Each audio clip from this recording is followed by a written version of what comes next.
UDA will be a shelf of itself by 2027. If there is a party that will cease to exist in 2027, it's nothing else and nothing other than UDA. I'm still even wondering which party will the current president William Ruto use to run in 2027? Which party? Because UDA UDA is dying. Right now, no one even speaks about UDA. The cracks that are now emerging in UDA, it is beyond repair. And we always have this thing that every time we go to election, there's always a new party that comes into power. So, anyway, before I go into the details, if you are new to this platform and you are coming here for the first time, kindly take a second to subscribe and to hit the notification bell so that anytime I post a video, you will always be the first to watch. So kindly do so. Na kama kawaida, I'll be back.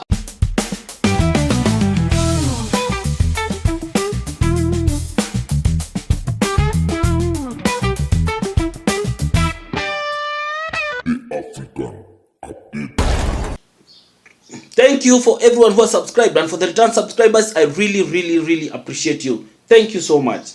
So apparently it is emerging that there is a crack emerging in UDA. This is a party that came into power with a lot of MPs, especially from the Mount Kenya and everything. But right now, the cracks are emerging. And why am I saying this? Mbarire has now come out, who is the chairman of the chairperson of UDA. He has come out to say that there are some people who have deliberately and intentionally decided to fight him and to push him away from UDA. You remember when our deputy president came out and called him out, and told him there's nothing you can do, so many things. The same way it emerged, you see, even Oroba is being pushed left, right, and center about this. So, what is the fate of UDA? Where do you see the president running? Which party will the president use to run in 2027? Because remember, our President Ruto is the chairman, he's the party leader of UDA. So, I want us to look at UDA. But before it, let me share these videos so that at least you can share your opinion and what you think. After that, we can give our political. Mimi ni chairperson wa UDA party. Na kama kuna mtu amepigwa juu ya kusupport serikali ni mimi Karinda. Divetwa ngabira lakini tendira ngaya ikuo. Lakini nimeanza kuona kuna watu wameanza kunipangia njama na ni watu wako kwa serikali ile mimi napigania kila siku. Those officers from Nairobi who are coming to able to hold night meetings to fight elected leaders. Na wana heshima. Na wanajifanya wanaelewa siasa ya hebu kutuliko sisi. When we are working round the clock to fight for this government, tunaambia wakome. Wanajijua those officers. Na wakiendelea, I will mention them. Na niwaambie hivi, mimi ni before. Nimekuwa katika siasa miaka mingi. Msiniletee, otherwise I will talk. Msiniletee vita kutoka Nairobi. Mniambie mmekuwa wapi wakati tumekuwa tukipigania William Ruto hapa Embu. Vita kubwa sana. Tukazunguka hii county na MCAs na deputy. Tukisema kujeni tuingie kwa serikali tusaidie, tuweze kusaidika. Sasa mnatutolea vita Nairobi, mnatuletea hapa Embu. Sitakubali. You know yourselves. Dare you come back to Embu again. Tutaonana mundu kwa mundu. Nengo mtakarinda mbekere mvuto ndeji namwe. Mwaje kuniona kama mimi ni mtu wala hivi. Mtikambose tamae maetomare. Mimi ni kiongozi elected by the people of Embu County and you are going to respect me. Mnipatie heshima vile na wapatia heshima. And do not take our support for President William Ruto for granted. Kama kuna shida mtuite kwa meza mtuambie kuna shida wapi. But msituletee vita hapa Embu. Sitakubali. Tembe tekerani mwambe tekeria. Mwagwe na ugambu mwaka kondebia. Mumere tetwe tekera Mbara Embu County na tetwe kikira. Watu kosee heshima. Timikutano ya usiku mkipanga huku na mtaki kuambia mheshimiwa Murioki mko na watu mnachukua mbele South ati mkipanga, wengine mmechukua Runyenje, wengine mnachukua wapi hamtuambii. Nyinyi ndio mmejua siasa kutuliko. Shetani ashindwe. Neramera kam baby kam. Nyinyi officers tutajuana. na tutangangana, na msifikirie mimi ni mtu wa kunichukulia hivi hivi. I am a leader in my own right, and you will respect me and all the elected leaders in Embu County. Kama kuna shida, call us around the table, let us discuss it, but do not disrespect us, because if you disrespect us, we will disrespect you in return. Na letu ise siasa totia kinyama by mistake. We didn't get here by accident. We got here because we are leaders in our own right. So respect us. Asanteni sana ngaiwa moya. I believe you've heard the bickering in UDA. You have seen how Mbarire is complaining, oh sijui nini, mambo mingi tu hapa na pale.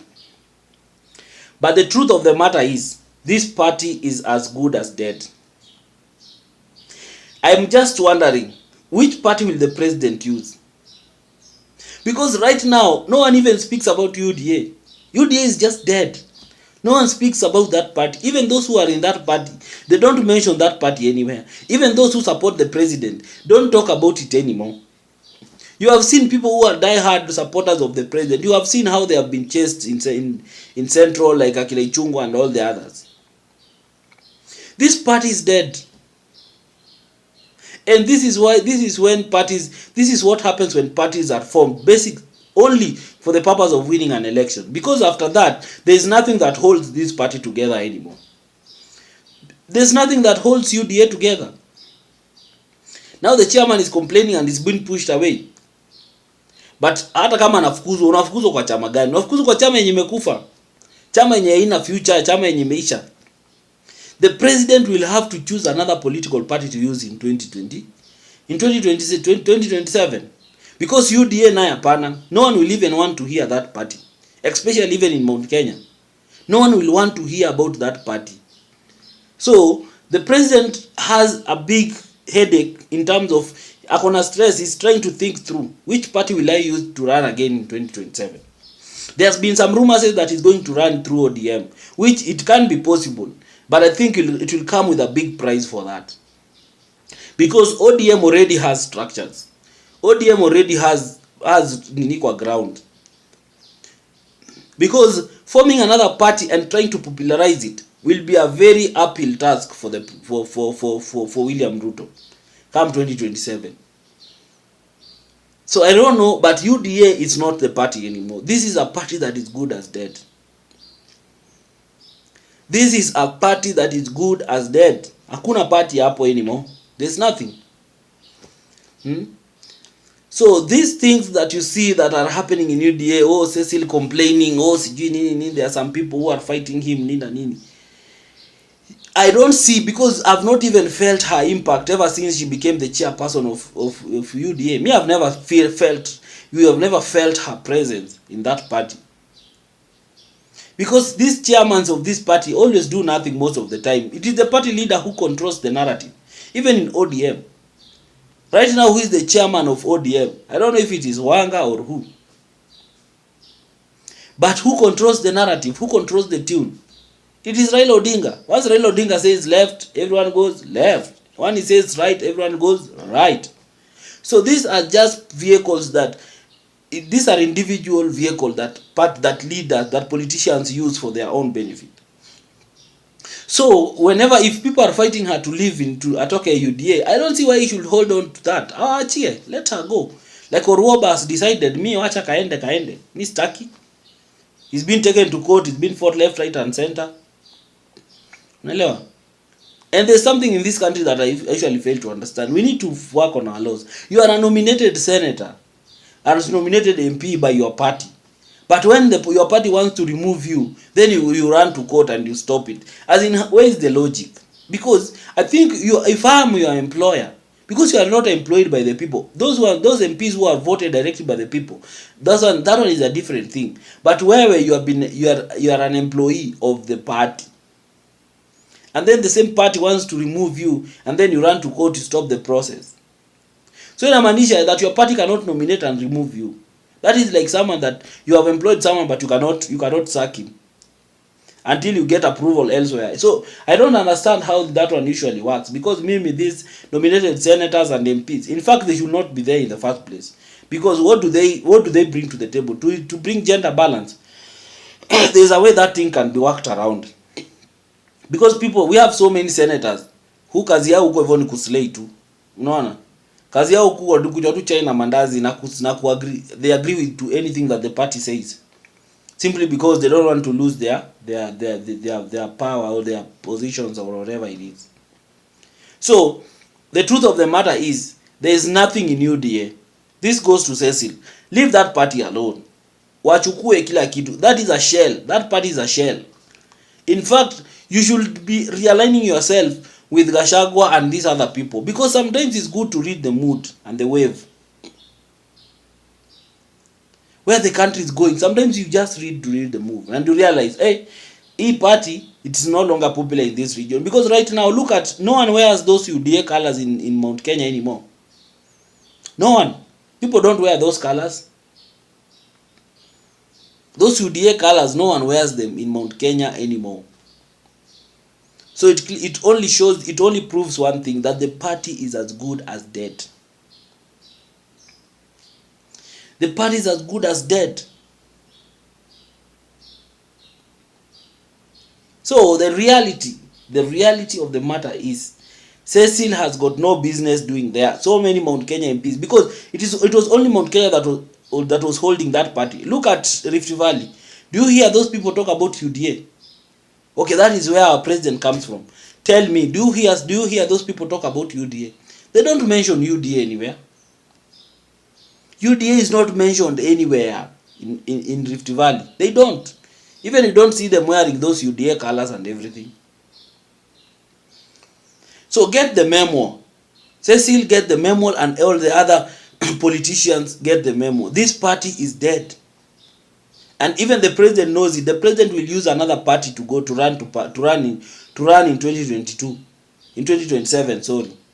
The president will use another political vehicle, not this one. The president will use another political vehicle to run in 2027. Whether it is ODM, whether he'll form a new party, but UDA will be as good as dead. And that party that the president will run with in 2027 will be the most unpopular party.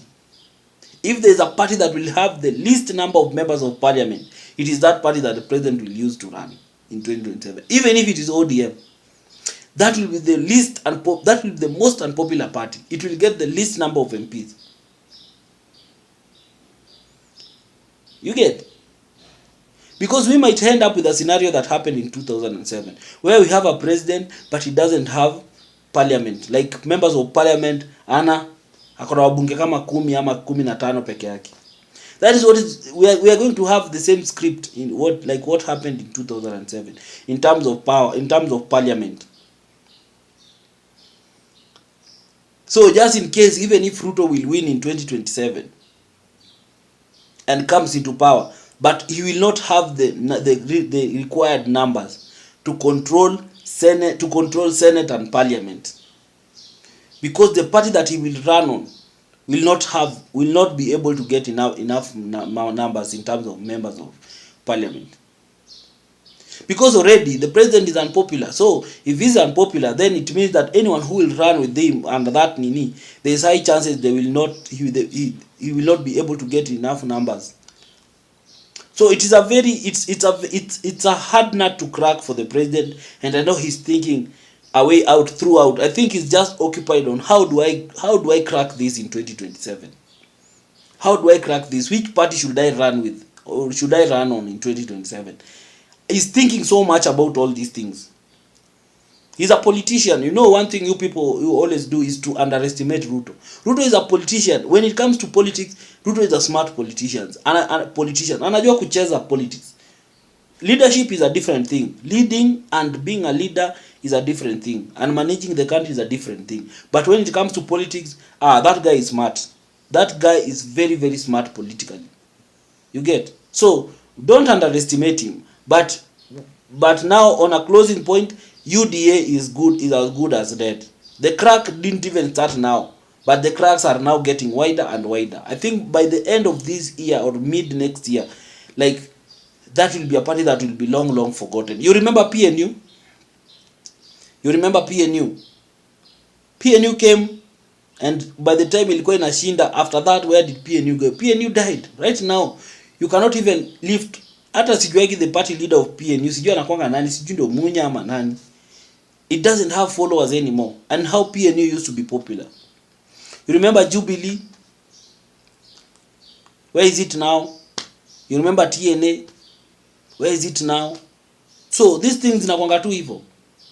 So guys, what do you think about UDA? Do you see any future in political future for UDA? For me, UDA is dead. So you can share your views in the comment section, what you think about UDA and everything. But above it all, as I always insist, remain respectful. Do not insult anyone, do not attack anyone. Thank you. Until next time, bye-bye.